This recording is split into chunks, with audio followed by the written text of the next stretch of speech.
What's going on? Welcome to the Ramone Dixon Experience. I am your host, the Ramon, the Jonay Dixon, the man, the myth, the legend, according to TSA. Sarah's there for the evidence. So, I took some time, be able to go home and visit, so I haven't got a chance to chop it up with y'all, but I just wanted to give y'all a chance, get an opportunity to catch up with y'all, what the last couple weeks has been for your boy.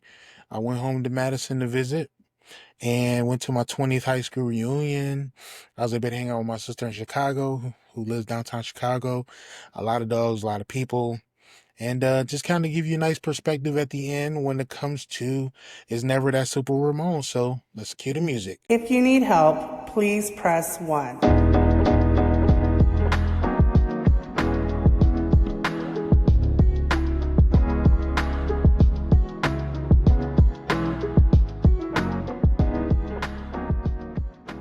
What's going on? How you doing? How you feeling? So just want to give you straight to the point, which, usually how it goes. I really have no anything to add right now to start out.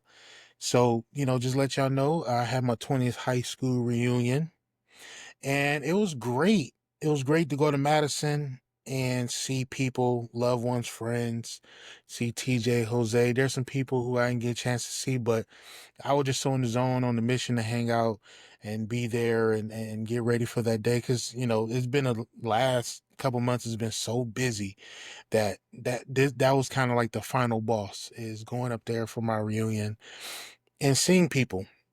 And what's great about it is, so my friendships, so even my friends like TJ, Jose, I moved to Madison in seventh grade. So now it's been about 25 years of friendship. And even as life has gone for them in different pathways and, so forth, like that's one thing that always come to where you have this love and appreciation and the relationships with these people. And so between, being around my friends, and then also just going to reunion was a lot of hugs, an abundance of hugs, as you say, as I say. And what I enjoy about it is I think that, social media helps that now more than ever, but you know, seeing people that you've known since middle school, you've met since high school, and the fact that you were, such a memorable person. People remember you, they enjoyed you.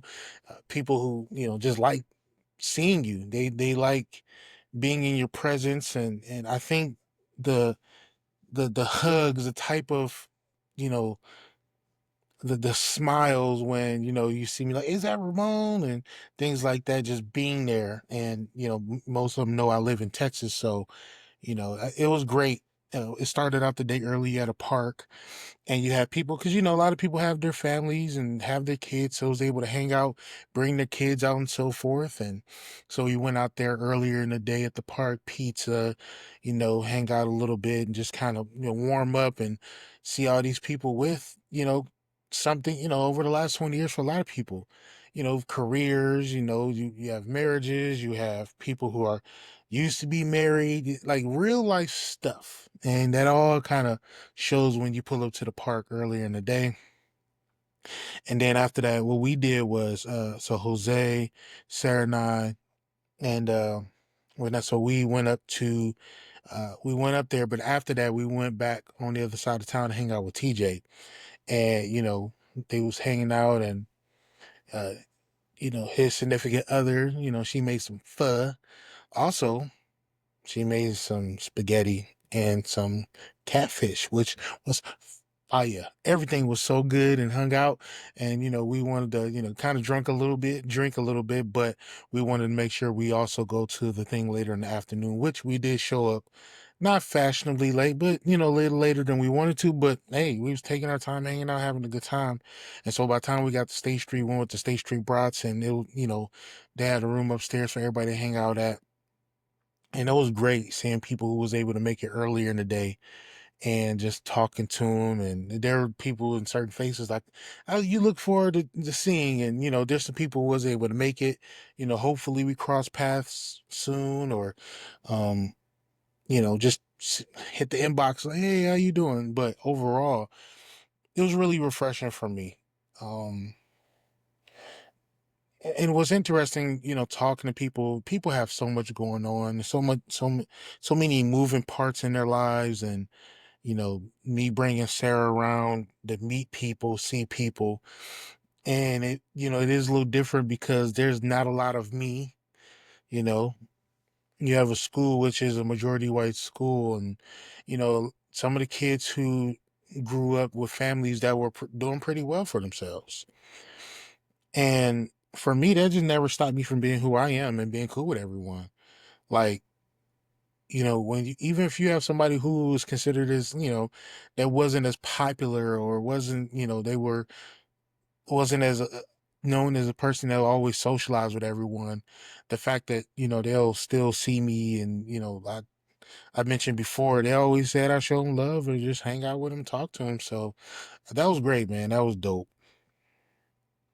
And so in between time, as we were up in the Midwest, we was also in Chicago with my sister, and it's always nice to be there and hang out with my nephew, talk to my sister, and we have a different, just a different perspectives that we live our lives. She's married, I'm married. She has a child which just turned one recently, and I think that we both are able to provide points of view because of, for example, I grew up in the oldest in my household, but for our fathers, she is his first child. And, her growing up as being the oldest, like, we both have a perspective about being the oldest child. Same thing with Sarah. Sarah's the oldest in her household growing up with her siblings. So there's a perspective of things we see and notice. And I think that I don't know if that's something that particularly, it just comes with the territory being the oldest, the things you notice, especially when you are, to be a good example for your siblings, or there are different things with your parents that you didn't understand. And you're like, well, maybe, you try to theorize about how everything has went. There's a few jokes in there that I still think is wild if you really think about it. Something Candace always talked about when it comes to parents, with the decisions, like, them being young and they're, human beings, and some of the decisions they made, they feel like it was best at the time. It is interesting now because everybody's pushing 60. So, a lot of those decisions 30, 40 years later, you kind of see how it goes or how it turns out. You know, um, Sometimes it's really unfortunate, and hopefully, things kind of work out. But overall, like, it's good to really talk to someone who, has an understanding, or, on occasion you might say something, maybe like, what, I didn't even think about that. Think about that in that way. Like, you provide something to really open their mind up, or stories they ain't never heard before. It's like, I didn't even hear anything about that. And they just kind of laugh and have a good time over it. So, and I think it was interesting even with her because, she, left, Wisconsin. She was Illinois in Rockford, but left Wisconsin, go to HBCU. She got a sorority sister. She's able to travel the world, and what's interesting for me is just like, now her being married and having a child, there are people who, when they were single, they enjoyed living their life. They had a great time. But, I've always was curious about those people who are strong-willed, strong-minded, like, you know, enjoying that single life, or have friends who enjoying that single life. And then, there's an opportunity to be with somebody who legit you can build something with. Not, people, people date, kick it, be out, in the streets, doing the little thing. But, when you actually have something where, even if you wasn't looking for it, but like, hey, this opportunity to be with somebody that great things can happen, it takes a it takes a person to really settle in and realize, like, okay, this is something to embrace. Because there are a lot of people who are single right now who know exactly the opportunity that they miss. And I mean, there's nothing wrong for bragging about being single. There's nothing wrong with out here living your life, doing your thing. But sometimes they think about, like, damn, man, like, because everything is about timing. And so, I think it's just dope to spend time with her, and really get so much perspective about so many different things. Um, so it's one of those things where, it's been really refreshing for me. It was great for Sarah, especially because she loves Chicago. Now, if you, live or work downtown Chicago, no, if you, especially when you live there, even if you got the parking permit to park, if you have a vehicle, because, there's a lot of walk-in, public transportation, but man, the parking is cheeks. And then you add the fact there's so many dogs. There's people just dogs everywhere. And I understand people love their pets. We have two cats, but you know, you see people. I think it's one of those things where having pets is a really good icebreaker. You walk down the street, somebody got their dog, and the dog start, either barking or bumping heads or sniffing ass, and so. And then, people just kind of build friendships and relationships based off of that alone. But, you know, one of the things for me, us having cats, is like we was gone for a week. As long as we have food and water, them cats were good. And then when you come back, they know you were probably gone, but the same person, like, oh, okay, you back, what's up? Yeah, anyway, back to what I was doing. Like, that's literally how cats function, unless they, some be clingy and want to be petted, and then they don't want to be petted, but then they want attention, but they sit there like looking at you, and then you do it, and then they just kind of, and then, it's a battle, but it works out, right? I fucks with you until it's time for you to leave me alone. I think everybody wanted to live that way, right? So yeah, that's just kind of the gist of, so far with the last, with the trips and things like that, kind of summarize everything. And I wrote some notes. So, kind of let me see here. Playing back together, Trump got a butt clot. Uh yeah, it is wild though, because the only way I know what the deep vein, whatever it's called, is because of the basketball players that's been experiencing that lately. So, when they mention it, it's like, oh man, Trump got a blood clot, or as the blood clot. So that's the only reason I know is a blood clot, because I've heard it from about the athletes. Niggas fighting over Angel Reese and thinking it's protecting black women, and nothing's fun because everything they think they had, um, everything they think they're doing on social media and keyboard browbeating activists, CEO with the work wife, literally, and then not having fun with it. Yep, yep. Oh, the Clips album. Clips album. That was really refreshing. It's glad to see them together, and it's interesting because you are who you are, but it's mixed in with a lot of maturity, and really touched a lot of people's hearts. The first song of the album, just talking about losing both parents 4 months apart from each other, and what I think about right now, music is in a place where you really don't know what the future holds right now. Because even if the people who kind of had the game on lock, when, who had the access, who had the relationship, someone like Drake, he necessarily didn't use his leverage until he lost it. And I think that's what made it tricky. And that's what makes, the people question the credibility when all the things that was going on between his battle with the label, which, I've already said that, like, it's the equivalent of somebody who they know the bosses out here wild and treat employees a certain way, and they out here like, well, y'all need to get right, y'all maybe get treated better, and then the boss treat that person who just said that the same way, and it'll be like, man, boss be tripping, ain't I right? And they're like, yeah, we been said that shit. You was out here thought you thought shit was sweet, and you find out the hard way, like everybody else.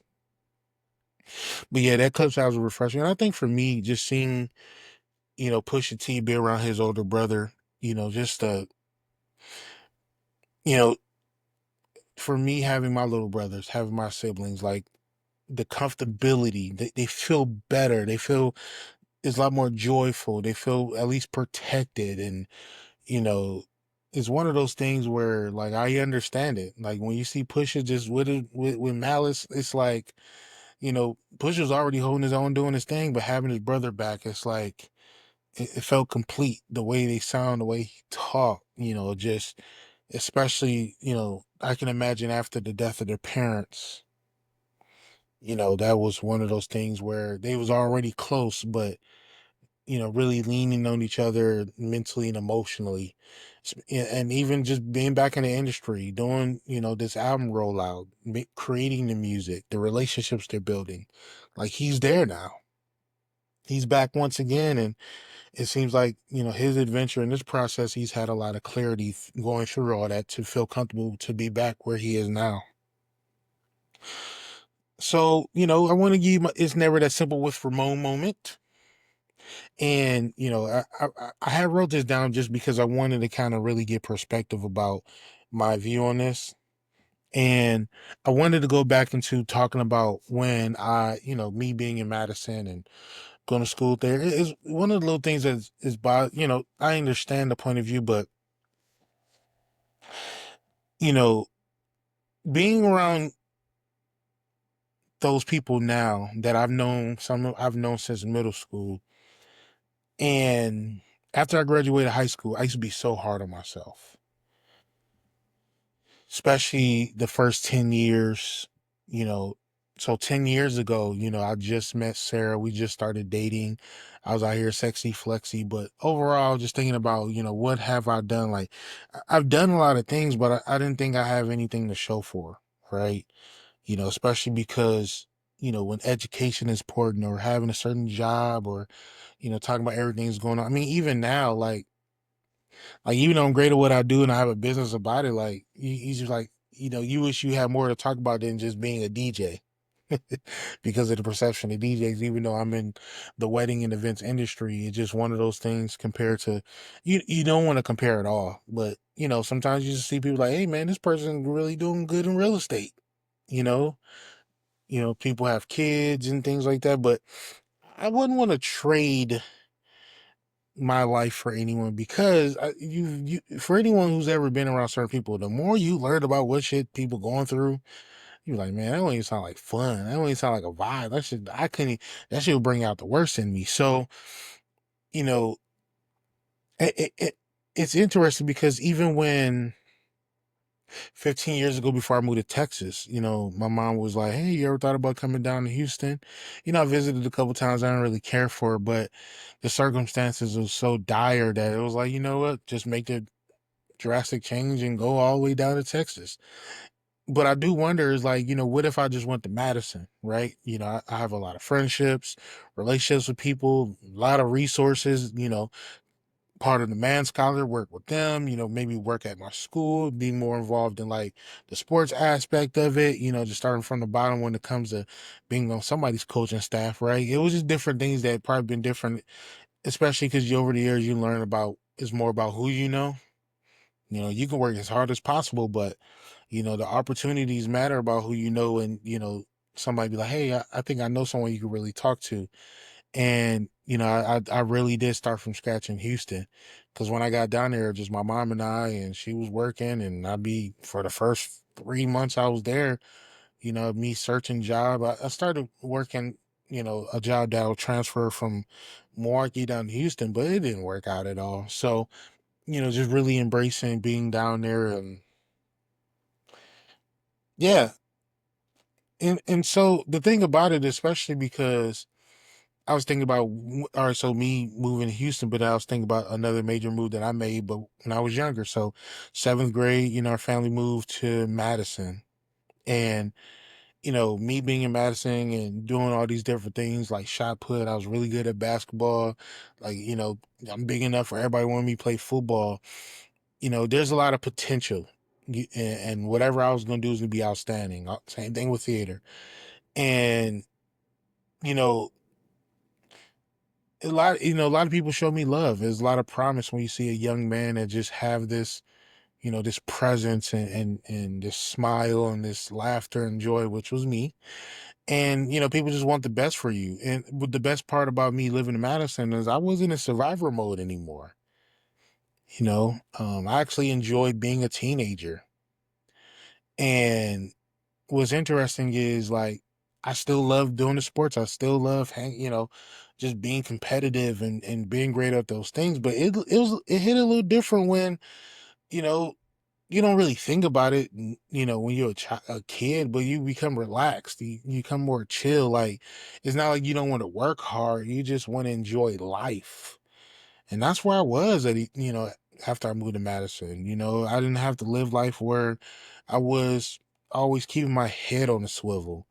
You know, I could be around my friends and just it'd be fun shit. You can maneuver a lot more. When I was living in Milwaukee, especially when I was younger, my grandma living on 39th Street, you couldn't even go around the corner. Not the 38th in Center or Clark or 940th and Clark. You had to stay on your block, more likely in front of the house at all times. And I'm not saying Madison was the same thing where kids you just need to roam around all the damn time. I'm saying that the idea of you just feeling comfortable that, yeah, things can happen anywhere, but literally, when you in a place where anything, shit can pop off at any moment for no reason, day, night, broad daylight, like, and it's only certain people that know how that feels where you live your life head on a swivel. Like, you paranoid that you just hope to make it through another day, or you go visit cousins and you live in a place where you go outside kicking and fun, but in the same breath, like, it's a struggle out here. And so, you know, me being in Madison, that felt like home. That was home to me. And, it's funny because we lived in Rockford for a year, right? And at the time, I didn't even know what projects was until I was in fourth grade. Somebody said something like, "You live in projects," and this person literally lived by me, and I was like, "What the fuck is a project?" Like, you trying to figure out what they mean, and it's a terrible thing. Like, that means you out here living amongst the poor. You broke as hell, and you living over there. So leave me alone. So that was life of an elementary school kid. Find out the projects was in Rockford, Wisconsin for the 1 year that we did live there, and then move right back to Milwaukee. And so,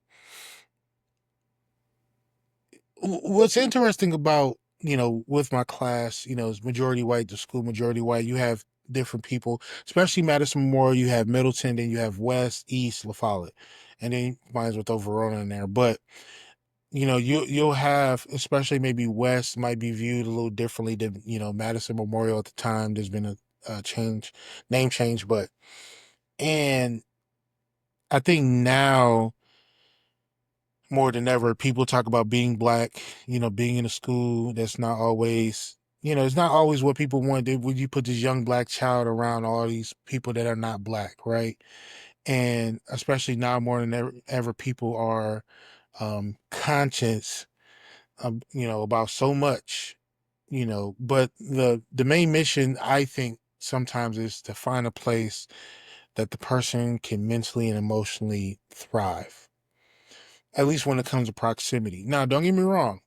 When you place these young kids, a young black kid, school around as white kids, you're trying to figure out how to fit in. There's some kids that are mean because, they grew up not being around black people. So their perspective or the things they do and say, it comes out a certain way. Or, people who've experienced where they go to the white school and the way they talk might not sound traditionally what it might sound like, when they go visit their cousins that they used to grow up in the neighborhood. And, it's weird when somebody, "Oh, you talk like this," right? And it's like, nah, I just, shit, even where I'm from, people, I literally sound like me. There's really no accent. I might have little things here and there that sounds like I'm from where I'm from. But overall, like, I just think that, you know, if you have a good household to remind the child of who they are and where they're from, or just kind of get perspective on it, I think that helps. But the most important part is, when you put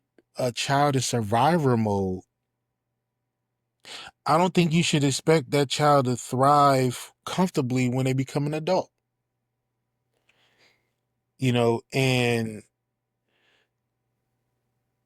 I think that's something to really reevaluate. And, as people have kids, and, like, trust me, if there was an affluent neighborhood and it was a school that had everything you need, and it was a bunch of black kids, those people would be there too. They just looking at it, what's available for the best for my child, you know? And then hopefully in the process, they'll find a group of friends. There might be a lot more options and things to do, and really engage in their interests and things like that. But when you're around struggle, like my wife, she grew up in a very small town. You grew up around people who, the struggle is a struggle, even around a bunch of white people in the middle of yeehaw like that.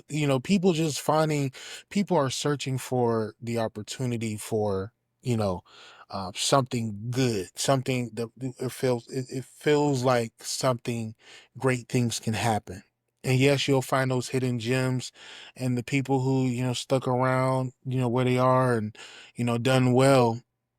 And that's great. Like that's something, takes a lot of resilience and, but but to constantly look at that as the norm is still a detriment overall, to so many. And to kind of give you perspective that, that I'm not just kind of out here saying, hey, put your kid into a white school and they'll do much better. You still have to deal with a lot of the isms and the prejudice and people who don't understand or stereotypes. People still have their biases or misunderstandings. I remember my sophomore year, it was lunchtime, and I was friends with Lisa and Jenny Barker. What's up? Shout out to y'all. And it's interesting around that time when people start kind of engaging whatever personality or, people start having a certain way about them, because how you act in your early years of high school more likely probably won't end up being you. You'll think like that was ridiculous. Why? Because you're trying to find yourself. You're trying to figure out what works. You almost copy and paste what you see, right? So, you know, um, but anyway, so they was like they put something down. I was like, hey, we can get some food. Watch my seat. I'm sitting there eating at the table already, and then somebody come over there, sit in the seat. They start talking to me, and they go over there and they start being, getting loud, cussing them out, like, oh, you sitting in my seat, blah blah. And I was like, hey, yo, y'all gotta chill. And I I don't know if exactly I said this, but I was like, I guess the word "shut up" came out, but it wasn't like a yo, y'all better shut up. It was like, yo, man, yo, y'all got chill, man. Just shut up about it. Like I'm kind of like in passing, kind of like, yo, y'all making a scene type of thing, and then they going off on me and things like that, and I'm getting mad. I'm like, yo, why y'all talking to me, blah blah. And so now you got people just loud. It's not even a venomous thing. It's just people that just loud, right? In the lunchroom. And then I remember, Mr. Radloff, who was our principal at at our middle school, and when we went to high school, he ended up being one of the admin at our high school. Came over there and he's talking to me like, "Yo, what's wrong? What happened? What's going on?" I told him what happened. He was like, "Man, it was weird." Like he was saying, I was getting the page on the intercom or something that they were using about a big black dude, and I don't know if he said white women and white girls or not, but it's big black dude arguing with somebody, right? So that'd be like woo woo. Everybody got to figure out what the hell's going on because Godzilla's here. Nah, but for real though. So um, and that caught me off guard. Like damn, but and I was fortunate because luckily it's me, but and he knows me very well. But overall, you know, stuff like that, it happens and it really could affects people. People want to feel comfortable with everything. And even with that example, I understand why people have their hesitation because they don't want their kid to be in a compromising situation where, there's a misunderstanding based off of stereotypes and anything else. But I still want, lean into the point that, it's always good to find and lean into the opportunity that what's best for you and your kids, and lean into it, you know. I mean, it at least it will allow that person to fully embrace, who they want to be, where they want to go, see things differently when it comes to living life and, the curiosity and instead of always the idea of feeling stuck, you know, I think it's good to have those choices, to say, well, I lived here, this is lifestyle I was around and lived here, things changed. Like, now, don't get me wrong, we were still broke. You know what I'm saying? Like, you can be broke around, you know, but it's just one of those things. And it's not the same thing as like, what would you rather be, the richest person around broke people or the brokest rich person, right?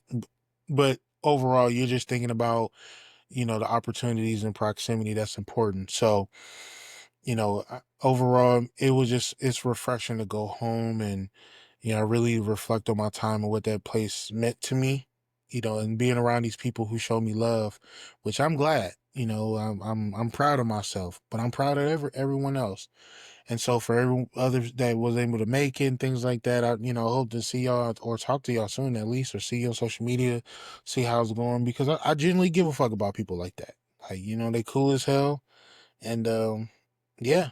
So once again, it was a lot of great hugs. It was a lot of love and hugs and a lot of good time. And even though you don't know everyone's story over what's been going on in life the last 20 years, you just hope it's the best. And you know we're all still young, and hopefully they'll be able to move forward in their process and find that peace and happiness that they need. And for those who are raising a family or raising kids and starting a family, and in the process starting a family or leaning into their career, because around this time people really do go through transitions about where they are in their life, or they want to do something different because they've been chasing p- past college. Think about the last 15 to 16 years alone, where they just like, yo, I don't really want to do what I'm doing anymore. Like, I want to do something different. I got other things I'm curious about.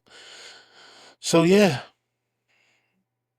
overall, y'all take care. Y'all be safe. And it's late night, so hopefully the energy and the volume sounds good. And yeah, just kind of back at it. And we got a couple things coming up. So I wanted to finally, now I can embrace some of the things I really want to do. So y'all take care, be safe, say no to drugs, get money, wear a condom, and all the other good stuff. Holla.